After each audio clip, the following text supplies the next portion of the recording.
ओम नमः शिवाय। श्रावण मास की कथा शुरू करने से पहले श्री हरि की कहानी सुनते हैं। परमेश्वर शिव बोले, उत्तम व्रत का पालन करने वाले हरे विष्णु, अब तुम मेरी दूसरी आज्ञा सुनो। उसका पालन करने से तुम सदा समस्त लोकों में माननीय और पूजनीय बने रहोगे। ब्रह्मा जी के द्वारा रचे गए लोक में जब कोई दुख या संकट उत्पन्न हो, तब तुम उन संपूर्ण दुखों का नाश करने के लिए सदा तत्पर रहना। तुम्हारे संपूर्ण दुस्सह कार्यों में मैं तुम्हारी सहायता करूंगा। तुम्हारे जो दुर्जय और अत्यंत उत्कट शत्रु होंगे, उन सबको मैं मार गिराऊंगा। हरे, तुम नाना प्रकार के अवतार धारण करके लोक में अपनी उत्तम कीर्ति का विस्तार करो और सबके उद्धार के लिए तत्पर रहो। तुम रुद्र के ध्येय हो और रुद्र तुम्हारे ध्येय है। तुम में और रुद्र में कुछ भी अंतर नहीं है। जो मनुष्य रुद्र का भक्त होकर तुम्हारी निंदा करेगा, उसका सारा पुण्य तत्काल भस्म हो जाएगा। पुरुषोत्तम विष्णु, तुमसे द्वेष करने के कारण मेरी आज्ञा से उसको नरक में गिरना पड़ेगा। यह बात सत्य है, इसमें संशय नहीं है।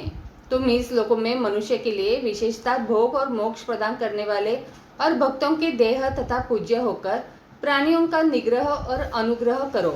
ऐसा कहकर भगवान शिव ने मेरा हाथ पकड़ लिया और श्री विष्णु को सौंपकर उनसे कहा, तुम संकट से समय सदा इनकी सहायता करते रहना। सबके अध्यक्ष होकर सभी को भोग और मोक्ष प्रदान करना तथा सर्वदा समस्त कामनाओं का साधक एवं सर्वश्रेष्ठ बने रहना।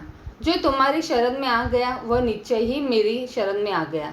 जो मुझ में और तुम में अंतर समझता है वह अवश्य ही नरक में गिरता है।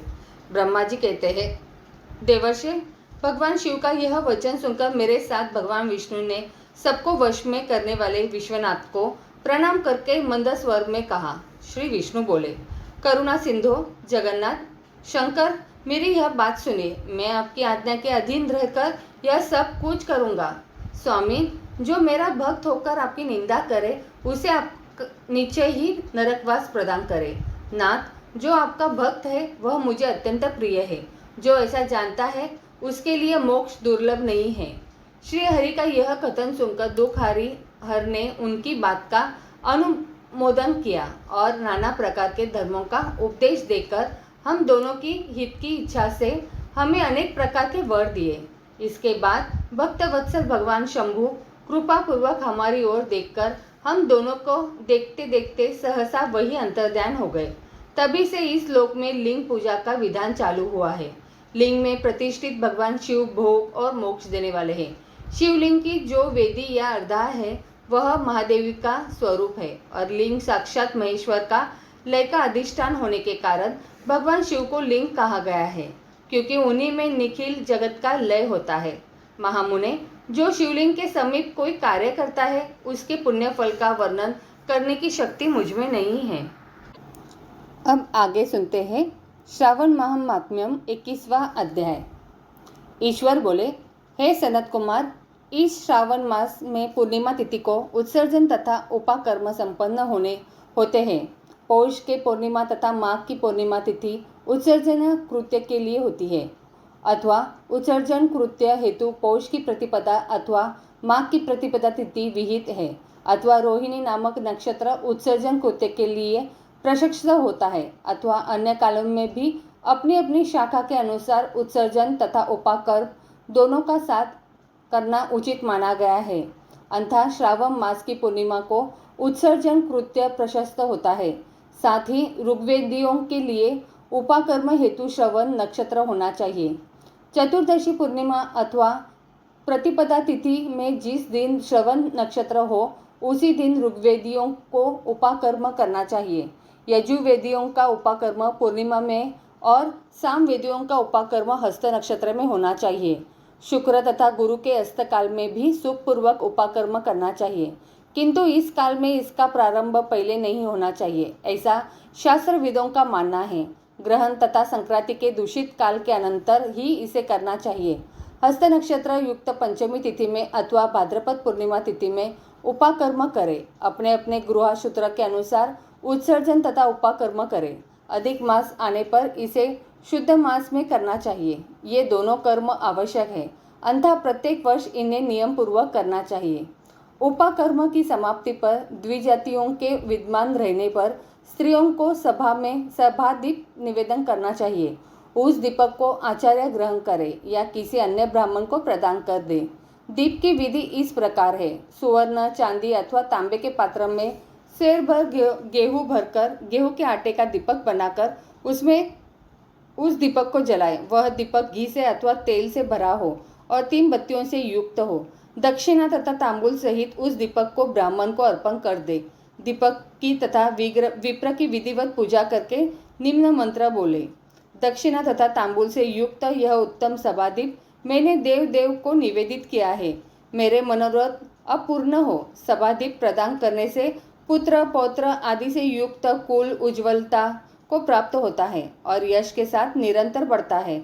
इसे करने वाली स्त्री दूसरे जन्म में देवांगनों के समान रूप प्राप्ति करती है। वह स्त्री सौभाग्यवती हो जाती है और अपने पति की अत्यधिक प्रिय पात्र होती है। इस प्रकार 5 वर्ष तक इसे करने के पश्चात उद्यापन करना चाहिए और अपने सामर्थ्य के अनुसार भक्तिपूर्वक दक्षिणा देनी चाहिए। हे सनत कुमार, यह मैंने आपसे सभादीप का शुभ महात्म्यम कह दिया। उसी रात्रि में श्रवणा कर्म का करना बता गया है। उसके बाद वहीं पर सर्प बलि की जाती है। अपना अपना गृह सूत्र देखकर ये दोनों ही कृत्य करने चाहिए। हयग्रीव का अवतार उसी तिथि में कहा गया है। अंथा इस तिथि पर हयग्रीव जयंती का महोत्सव मनाया चाहिए। उनकी उपासना करने वालों के लिए यह उत्सव नित्य करना बताया गया है। श्रावण पूर्णिमा के दिन श्रवण नक्षत्र में भगवान श्री हरि हयग्रीव के रूप में प्रकट हुए और सर्वप्रथम उन्होंने सभी पापों का नाश करने वाले सामवेद का गान किया। इन्होंने सिंधु और वितस्ता नदियों के संगम स्थान में श्रवण नक्षत्र में जन्म लिया था। अंथा श्रावणी के दिन वहां स्नान करना सभी मनोरथों को पूर्ण करने वाला होता है। उसी दिन वहां षाढ़ धनुष चक्र तथा गदा धारण करने वाले विष्णु की विधिवत पूजा करें। इसके बाद सामगान का श्रवण करें, ब्राह्मणों की हर प्रकार से पूजा करें और अपने बंधु बांधवों के साथ वहां क्रीड़ा करें तथा भोजन करें। स्त्रियों को चाहिए कि उत्तम पति प्राप्त करने के उद्देश्य से जल क्रीड़ा करें। उस दिन अपने अपने देश में तथा घर में इस महोत्सव को मनाना चाहिए तथा हयग्रीव की पूजा करनी चाहिए और उनके मंत्र का जप करना चाहिए। यह मंत्र इस प्रकार से है। आदि में प्रणव तथा उसके बाद नमः शब्द लगाकर बाद में भगवते धर्माय जोड़कर उसके बाद भी आत्मविशोधन शब्द की चतुर्थी विभक्ति आत्मविशोधनाय लगानी चाहिए। पुनः अंत में नमः शब्द प्रयुक्त करने से 18 अक्षरों वाला ओम नमो भगवते धर्माय आत्मविशोधनाय नमः मंत्र बनता है। यह मंत्र सभी सिद्धियां प्रदान करने वाला और 6 प्रयोगों को सिद्ध करने वाला है। इस मंत्र का पुरस्चरण 18 लाख अथवा 18,000 जप का है। कलयुग में इसका पुरस्चरण इससे भी 4 गुना जप से होना चाहिए। इस प्रकार करने पर हयग्रीव प्रसन्न होकर उत्तम वांछित फल प्रदान करते हैं। इसी पूर्णिमा के दिन रक्षाबंधन मनाया जाता है, जो सभी रोगों को दूर करने वाला तथा सभी अशुभों का नाश करने वाला है। हे मुनिश्रेष्ठ, इसी प्रसंग में एक प्राचीन इतिहास सुनिए। इंद्र की विजय प्राप्ति के लिए इंद्राणी ने जो किया था उसे मैं बता रहा हूँ। पूर्व काल में 12 वर्षों तक देवासुर संग्राम होता रहा। तब इंद्र को थका हुआ देखकर देवी इंद्राणी ने उन सुरेंद्र से कहा, हे देव, आज चतुर्दशी का दिन प्रातः होने पर सब ठीक हो जाएगा। मैं रक्षाबंधन अनुष्ठान करूंगी, उससे आप अजय हो जाएंगे। और तब ऐसा कहकर इंद्राणी ने पूर्णमासी के दिन मंगल कार्य संपन्न करके इंद्र के दाहिने हाथ में आनंददायक रक्षा बांधी। उसके बाद ब्राह्मणों के द्वार स्वस्तयन किए गए तथा रक्षाबंधन से युक्त इंद्र ने दानव सेना पर आक्रमण किया और क्षण भर में उसे जीत लिया। इस प्रकार विजयी होकर इंद्र तीनों लोकों में पुनः प्रतापवान हो गए। हे मुनीश्वर, मैंने आपसे रक्षाबंधन के इस प्रभाव का वर्णन कर दिया, जो कि विजय प्रदान करने वाला, सुख देने वाला और पुत्र, आरोग्य तथा धन प्रदान करने वाला है। सनत कुमार बोले, हे देव श्रेष्ठ, यह रक्षाबंधन किस विधि से, किस तिथि में तथा कब किया जाता है? हे देव, कृपा करके इसे बताइए। हे भगवान, जैसे जैसे आप अद्भुत बातें बताते जा रहे हैं, वैसे वैसे अनेक अर्थों से युक्त कथाओं को सुनते हुए मेरी तृप्ति नहीं हो रही। ईश्वर बोले, बुद्धिमान मनुष्यों को चाहिए कि श्रावण का महीना आने पर पूर्णिमा तिथि को सूर्योदय के समय श्रुति स्मृति के विधान से स्नान करे। इसके बाद संध्या जप आदि करके देवताओं, ऋषियों तथा पितरों का तर्पण करने के बाद सुवर्णमय पात्र में बनाई गई सुवर्ण सूत्रों से बंधी हुई मुक्ता आदि से विभूषित विचित्र तथा स्वच्छ रेशमी तंतुओं से निर्मित, विचित्र ग्रंथियों से सुशोभित, पदगुच्छों से अलंकृत और सर्पश तथा अक्षतों से गर्भित एक अत्यंत मनोहर रक्षा अथवा राखी बनाए। इसके बाद कलश स्थापना करके उसके ऊपर पूर्ण पात्र रखे और पुनः उस पर रक्षा को स्थापित कर दे। उसके बाद रम्य आसन पर बैठकर स्वजनों के साथ वारांगनाओं के नृत्य गान आदि तथा क्रीड़ा मंगल कृत्य से संलग्न रहे। इन जिस बंधन से महान बल से संपन्न दानवों के पति राजा बलि बांधे गए थे, उसी से मैं आपको बांधता हूँ। हे रक्षे, चलायमान मत हो।